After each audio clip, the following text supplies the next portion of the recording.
Hello बच्चों, तो चलिए इस प्रश्न को पढ़ते हैं। यदि y बराबर 6x की घात 5 माइनस 4x की घात 4 plus 2x² plus 3x plus 2, तो x बराबर -1 पर dy/dx का मान ज्ञात कीजिए। तो यहाँ पर देखो हमें y दिया हुआ है और हमें x बराबर -1 पर dy/dx का मान बताना है। तो प्रश्न में आगे बढ़ने से पहले इस प्रश्न से संबंधित जो मुख्य उदाहरण है उसकी हम चर्चा कर लेते हैं। तो देखो मुख्य उदाहरण हम जानते हैं कि x की घात n का जो अवकलन होता है x के सापेक्ष क्या होता है, n गुणा में x की घात n-1, जहाँ पर n जो है वो अचर है। ठीक है। और देखो यहाँ पर देखो इस प्रकार लिखा है, अवकलन कर रहे हैं हम किसी फलन f(x) का और इसके गुणा में k कोई अचर है। तो यहाँ पर क्या होता है, k जो है वो अवकलन के बाहर आ जाता है। ठीक है, यानी गुणा में आ जाता है और यहाँ पर फलन का अवकलन हो जाता है। ठीक है। और देखो हम ये भी जानते हैं कि कोई भी अचर है k, तो इसका अगर हम अवकलन कर रहे हैं तो वो क्या आता है, शून्य आता है।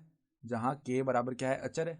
जहाँ k अचर है और इसके लिए भी यहाँ पे k अचर ही था। तो अब देखो जो y का मान दिया हुआ है, y क्या है, 6x की घात 5 माइनस में 4x की घात 4 प्लस में 2x² प्लस में 3x प्लस में 2 ये है। तो अगर हम दोनों तरफ x के सापेक्ष अवकलन कर लें यानी dy/dx निकालें तो 6, फिर देखो यहाँ पर 5 घात आगे आ जाएगी और एक घात कम हो जाएगी अवकलन करने पर, तो 5x की घात 4 बन गया। माइनस में 4 तो अचर है तो ये तो अवकलन के बाहर रहेगा और x की घात 4 का अवकलन करेंगे तो 4x की घात 3 हो जाएगी। ठीक है। प्लस में देखो 2 तो अचर है तो ये अवकलन के बाहर रहेगा और x² का अवकलन 2x, प्लस में देखो 3 तो जो अचर है तो वो अवकलन के बाहर रहा और x का अवकलन x के सापेक्ष 1 हो जाएगा। प्लस में देखो 2 का अवकलन x के सापेक्ष 0 हो गया क्योंकि अचर पद है। तो ये क्या बन गया, 30x की घात 4 माइनस में यहाँ पे 16x की घात 3 प्लस में यहाँ पे 4x प्लस में 3 ये पद बनेगा। तो हमें x बराबर -1 पर मान याद करना था ना, तो dy/dx किस पर, x बराबर -1 पर याद करेंगे।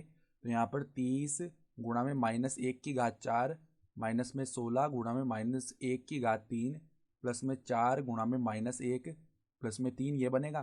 तो देखो -1की घात 4 1 आता है, वो 30 से गुणा होगा तो 30, फिर यहाँ पर -1की घात 3 -1 आता है, वो बाहर -16 से गुणा होगा तो प्लस का 16 बनेगा। यहाँ पर -4 प्लस में 3, तो देखो 30 प्लस 16 ये तो कितना हो गया, 46। 46 में से 4 घटाया तो 42 और 42 प्लस में 3 यानी कि 45। तो 45 आएगा मान और 45 से हमारा उत्तर हो जाएगा। ठीक है। तो आशा करता हूँ कि आपको ये प्रश्न समझ में आया होगा। धन्यवाद।